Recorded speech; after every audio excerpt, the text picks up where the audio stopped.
Good afternoon, Warriors. Today is Wednesday, the 26th of February, 2020. Taking a look at our homework for this evening. On Friday, we've got our units retake. This is our last opportunity to do so. You guys have had the better part of 2 months to study.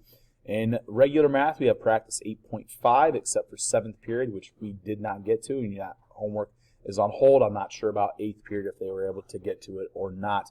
Honors math, you've got practice 8.6b. All students in science, there is no homework as our energy quiz is on Friday. Make sure you are studying and preparing for that. In social studies, we need to study for our India test. We had an optional review sheet that you could take today in class. Our test is tomorrow. Please make sure that you go through and are able to study all of your stuff in Google Classroom that we have discussed. In language arts, if you did not get to finish your planner notes for the Cats versus Dogs persuasive essay, please do so. I know some of the classes were able to get that done in class today, so there is no homework. In literature, you've got your history of hip-hop questions that are due at the start of class on Thursday. Make sure that you go and listen to that hip-hop rap video that is posted on your Google Classroom. Quite a few kids were able to finish this in class today and get that submitted. That is going to be it for today. Everyone have a fantastic Wednesday.